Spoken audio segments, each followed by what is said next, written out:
आज इसी पर हम चर्चा करेंगे। हमारे साथ कुछ वरिष्ठ मेहमान इस समय जुड़े हुए हैं।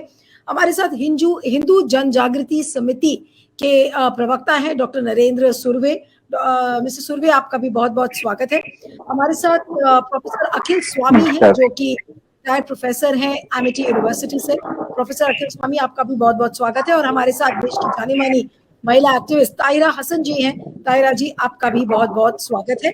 आप सभी का बहुत बहुत स्वागत है आज के कार्यक्रम में। लेकिन मैं नरेंद्र सुर्वे जी से आज की चर्चा शुरू करना चाहती हूँ कि नरेंद्र जी, मुझे ये बताइए कि आज ऐसे क्या हालात हो गए हैं कि एक बीजेपी नेता को अपनी लड़की की शादी कैंसिल करनी पड़ी। क्यों? क्योंकि उस लड़की को एक मुसलमान युवक से इश्क हो गया था और ट्रोलर्स और राइट विंगर्स ने इस तरीके से दबाव डाला कि उन्होंने अपनी बेटी की शादी कैंसिल कर दी।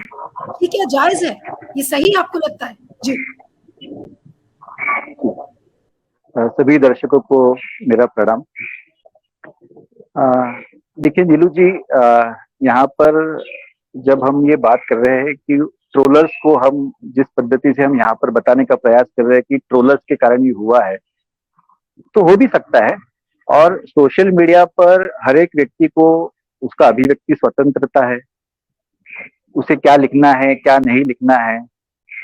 तो मुझे लगता है कि अभिव्यक्ति स्वतंत्रता के बारे में भी हमारे इसी चैनल पर बहुत बार चर्चाएं हुई कि देश के अंदर अभिव्यक्ति स्वतंत्रता है और हर किसी को अपना मत प्रकट करने का अधिकार है।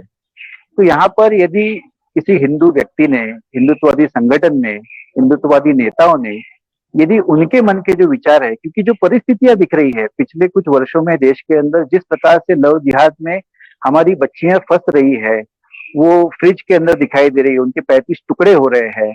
कल ही ऐसी घटना और भी एक सामने आई है।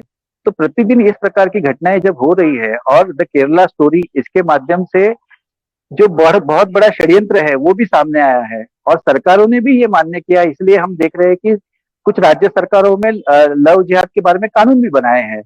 तो ये परिस्थिति है। तो ये सत्य जब लोग बता रहे हैं और वो सत्य पता होने के बाद में उन्होंने यदि वो निर्णय लिया है तो वो उन्होंने सोच समझ के ही निर्णय लिया होगा। पर हम इसको इस प्रकार से बताएंगे कि नहीं नहीं ये कैसे कर सकते हैं। मैं यहाँ पर भी आपको बताना चाहूंगा कि उन्होंने जो भी लोगों ने ट्रोल किया है या व्यक्त किया है, अपना मत व्यक्त किया है, तो ये उनका स्वयं का मत है और उसका भी हमने ये आदर करना चाहिए। जब कोई व्यक्ति अभिव्यक्ति स्वतंत्रता के बारे में बात करता है, लोग ये कहते हैं कि नहीं नहीं हम हिंदू देवी देवताओं का अपमान करने वाला सिनेमा बनाएंगे, या हमारी अभिव्यक्ति स्वतंत्रता है। तो यहाँ पर एक घटना सामने आती है तो मुझे लिखने का अधिकार क्यों नहीं है। दूसरी बात, पिछले कुछ दिनों से आप अभी यहाँ पर तो लोगों ने सिर्फ सोशल मीडिया पर लिखा है और आपने बताया कि ज्ञापन जाकर दिखा है, तो ये तो संवैधानिक मार्ग से उन्होंने किया है ना।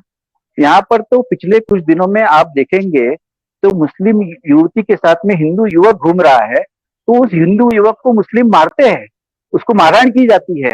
हैदराबाद में तो वहां पर भाग्यनगर में तो एक की हत्या कर दी गई थी। तो ये तो संवैधानिक मार्ग से हिंदू विरोध कर रहा है ना। जबकि दूसरी ओर से तो आप देखिए लोगों की हत्याएं की जा रही है। तीसरी और एक बात बताता हूँ, जब जैसे ये सारा अली खान जैसी एक्ट्रेस है, वो जब मंदिर में जाती है और अपने फोटोज वहां पर ट्वीट करती है, तो आप देखिए उसको किस प्रकार से ट्वीट्स आती है, किस प्रकार से गालियां लिखी जाती है। तो ये सिर्फ यानी हिंदू जब बात करता है, हिंदू जब अपना मत व्यक्त करता है, तो वो उसकी अभिव्यक्ति नहीं होती है, तो वो जो होता है वो ट्रोलर हो जाता है। ये एक सिलेक्टिव आउटरीच है, मुझे ऐसे लगता है।